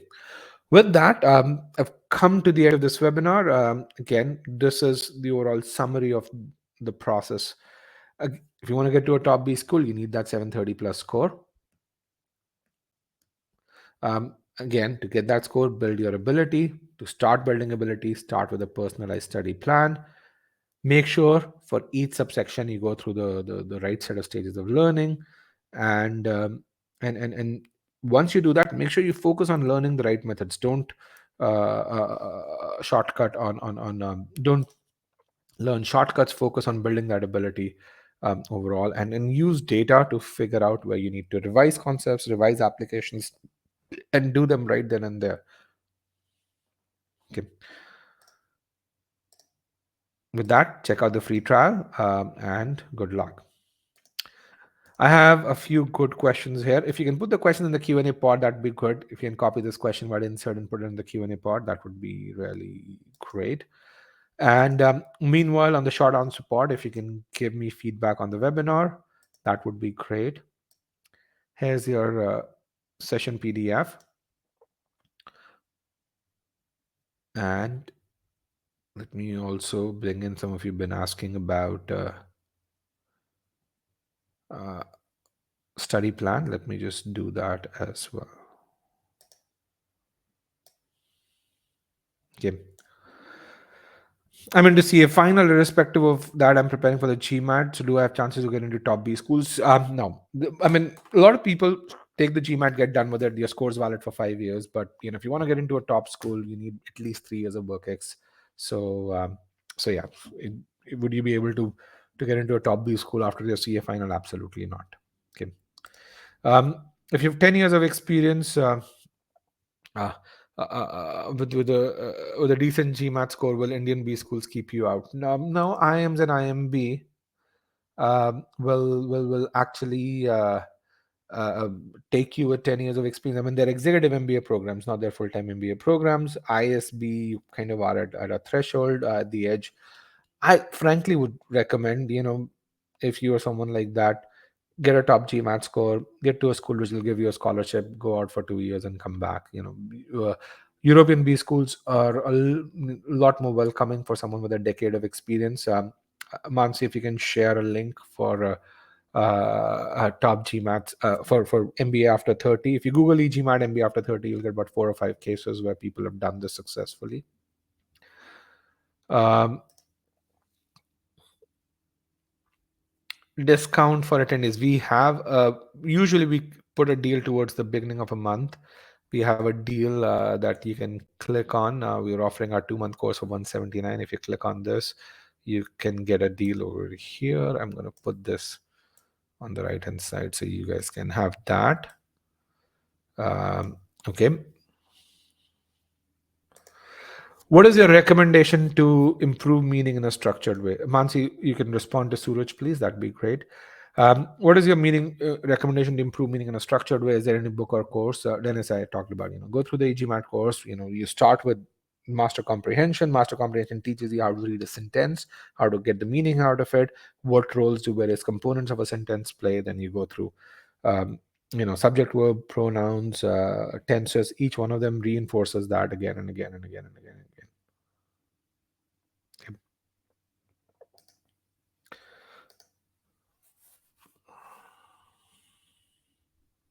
How can I revisit the proper exact sentence structure that I've gone through in the beginning of the process? I notice that sort of throws me off track when cementing an SC. So, Ali, great question. I mean, if you think this is throwing you off track, go back, revise just the application files. This is where when you bookmark questions in your practice quizzes, that helps. So that's something that I would say before you go through cementing. Also, make sure you go through the cementing module really, really carefully. Again, in the EGMAT platform, you get 10 cementing quizzes in SC, 10 in CR, 10 in medium, 10 in hard. Of SC, you only need 3 to 4 at the most, but don't consume one after the other, assuming that you will automatically improve if you're not hitting the thresholds. Make sure you do that strategic review. If you still can't do it, write to us, please. We have such a supportive strategy team that will tell you what you need to be where you're missing on.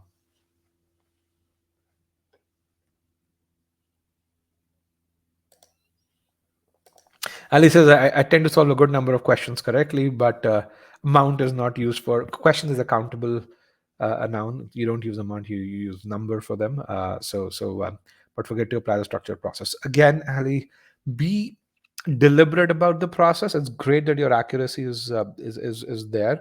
But if you be deliberate, what you're going to find is it might take you longer initially, which is where you take those cementing quizzes in the relaxed mode. But your overall ability will go even higher. Okay.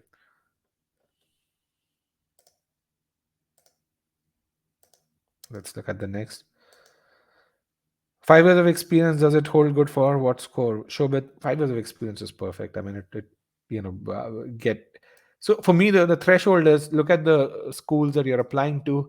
Your threshold needs to be, plus 20, plus 30 points above the median score. And that's when you start getting scholarships from USB schools. Let me be very, very clear. Okay.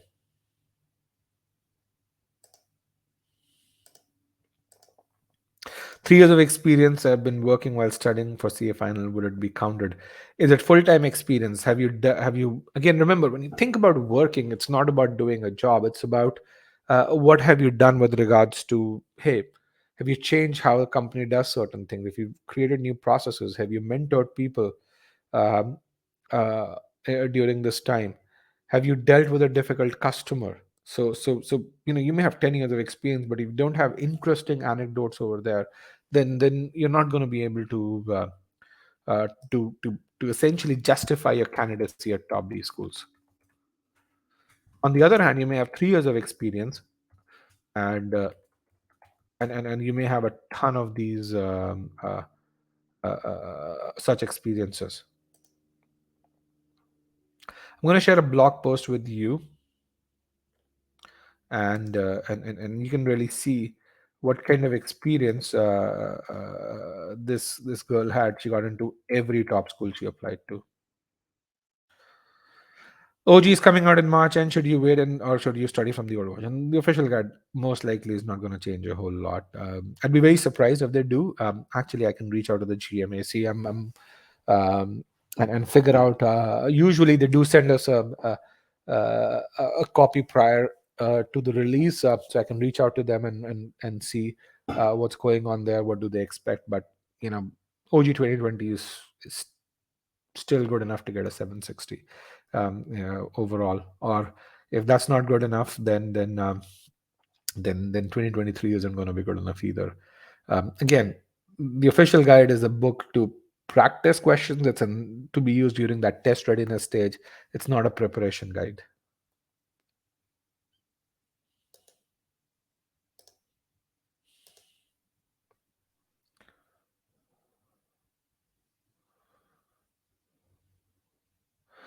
Wasavi says, I'm an EG math student. My prep is going slow. I'm getting some help. Initially, I thought I could score 710, but now I feel if I could get 650 plus, it would be great. There are some breaks in my prep. I booked my exam for May 2nd. Can you help setting some targets and reaching them to get a 680 or so in the final test? Absolutely, Wasavi. That's why we are here. If you're an EG Math student, please write to the team. Mansi, see if you can really make an introduction to Rashmi or Rida. So if you can write to me at rajat@e-gmail.com and hold on, why is it? Mansi, if you can send my email address. For some reason, I'm unable to type in the Q&A pod. Okay, that would be great. And we can send the email address to everyone, so reply to all. That way, yeah.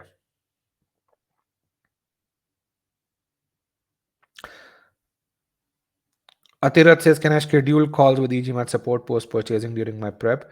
Atirat, this is, can you? Absolutely you can, but most people do not want to, and we don't encourage people to really just say have a call with us every week, because our system is pretty self-organized, and so what we recommend people to do is to write to us if they have doubts, and we are really good with that, with recording personalized videos and responding to you. So our support team responds to about 400 queries a week. About 30% of them are video responses where they would really just, if you're stuck somewhere, if you have a doubt, as long as you articulate those doubts properly, they will give you a structured response created just for you. Sometimes they create a structured response and they give you a series of videos which are done just for you over there. The benefit of that is, it's asynchronous, which means that you get to do it at your time, and we get to do it at our time. The second thing is, you have those videos with you. It's not done post that meeting, and I think that's much more effective. How many of you just? I'm going to clear the feedback point over here. Okay, how many of you've seen gotten a Loom response from one of our strategy team experts on the short answer pod if you can respond to that. Yes. But yes, in terms of the support, the kind of support that you'd get from the GMAT team, you won't. I mean, it's probably one of the best support uh, that you've received anywhere. GMAT Online Intensive for the deal coupon, Mansi, I'm going to assign that to you. You can do that. 2 years of experience. If I apply for programs starting in 2024, it will be around 3.5 years. But while applying, it will be still be 2.75. Will that be good? If that Ashutosh, if that experience is dense, if you've had achievements, absolutely yes. B schools understand that. I would recommend that you apply to schools such as Tuck, and I think I'm going to give you a couple. I can give you a couple of other schools. These are schools that give you feedback if they reject you. Okay. And so they will give you that feedback if they reject you, to really say, hey, get some more experience, this kind of experience, and so on and so forth. So there are certain schools that I know are really good about this. But yes, 2.75 is fairly healthy. ISB should be pretty okay, Shobit.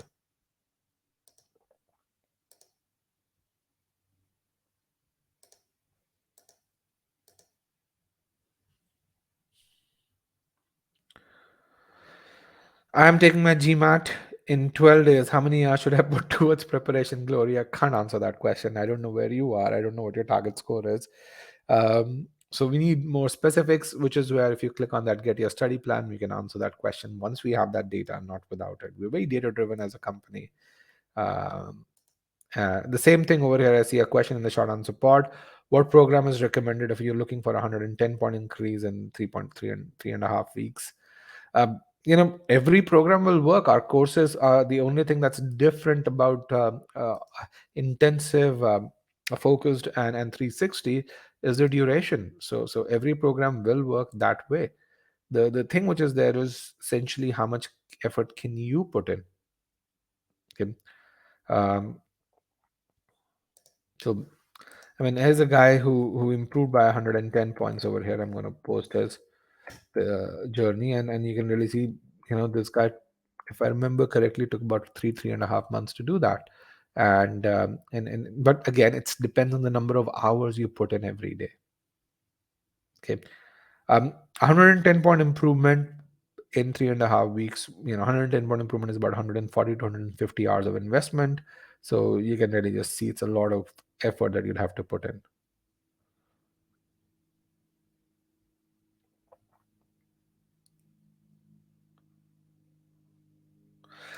Ali says there's a high score required from an international student who's been in the US for 5 years. So Ali, the it doesn't matter whether you're in the US or whether you're applying from India or from Africa. As long as you don't have a green card, you're considered an international student. The moment you get a green card, you may be an Indian, you're considered at par with on par with Americans. So it's about your visa situation rather than where you've been. Okay, because that's how B schools look at you.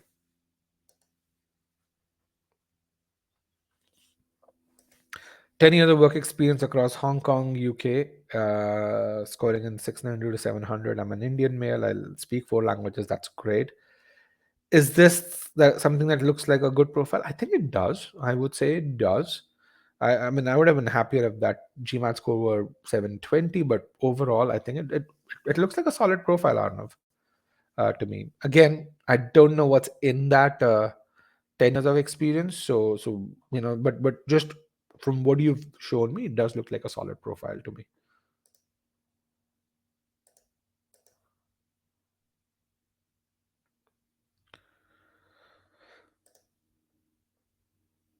Yeah, Ali from Egypt. Again, I think people from your country, if you're looking at Harvard or Stanford, look at what scores they've gotten, and I think you'd be expected to get a very similar score. It just depends on your visa situation. Okay, is the GMAT getting tougher? No, it's not.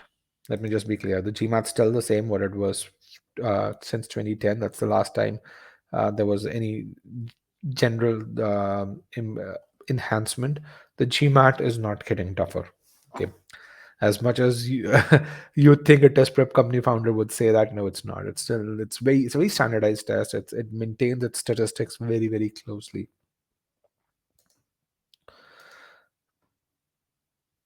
Will we is eGMAT only about the GMAT, or will I get help regarding the entire application process? We don't help you with your application, not today at least. We only help you as the GMAT. We do a job better than what anyone else does in the industry. We work with a lot of top admission consultants who then can help you get to top B school, which is where, if you look at our YouTube channel, you'll see a lot of top admission consultants there. If you go to Linda Abraham's uh, a podcast, you'd see she has interviewed us, and so on and so forth. Is Manhattan and Magoosh, are those GMAT preps important? Not for each GMAT students, no. I mean, that's kind of where you see the stats that you see in this case. Okay. Do you have an example of a student who started from 200 to 700 plus?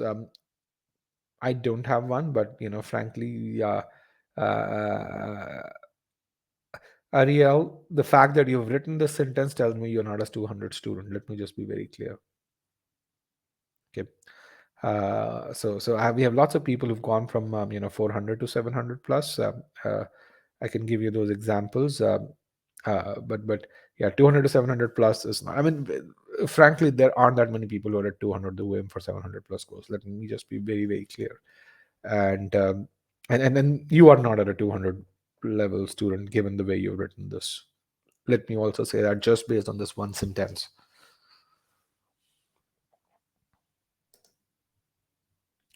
What's the difference between regular and intensive program?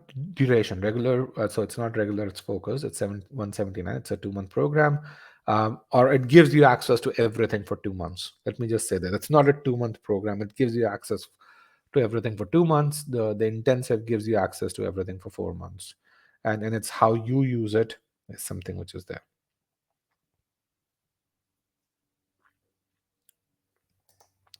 Target score for GMAT, I'm good with quants, but average in English. Want to get into ISP. How to improve English? You don't improve English, you improve your reasoning. You improve your reasoning by going through the course. I mean, the GMAT's not a test of English, it's a test of reasoning. Let me be very clear around it. Again, if you look at success stories on our channel, you'll see lots and lots of people who they're not the most articulate of folks there, but they get to a 90th, 91st, 95th percentile on verbal. Again, it's their reasoning, not their English. If you're good in quant, which means you have the potential to do good in verbal. Why? Because like the verbal section, the quant section also focuses on reasoning. It's not a test of math. Okay, so take a look at the free trial, see if that works for you, and you'd find that if it seems logical, then the course will work for you as well. How can you improve my focus? Because long time intense focus is very difficult. uh, so first of all, when it comes to acing the GMAT, if you're aiming for that 730, which is 97%, 96 percentile, 760, which is 99 percentile, I think you have to there has to be a level of self motivation that has to come in, that you really say, okay, no matter what, I'm going to sit through that pain. Why? Because you have to deserve that 99 percentile. That's something that has to come from within you. No course, no private tutor will give you that. Okay, having said that, if you're someone who's done well in your career, the only way you will have done well in your career is because you know how to focus on doing something, getting in an output. So people with, I mean, we love people with 6 7 8 years experience. Why? Because they bring with them that judgment of when they've learned something, when they've learned something well, and when something's missing, as to when that is missing. And that those people, when they come to us, they improve a lot faster. Okay. So first thing needs to come from you. You gotta tell yourself why you're doing this. In fact, if you read this debrief that I've shared with you, this guy makes a statement where he says, you've got to tell yourself the value of this GMAT score. If you don't understand the value of that GMAT score, then essentially you won't be able to study. And I absolutely agree with him.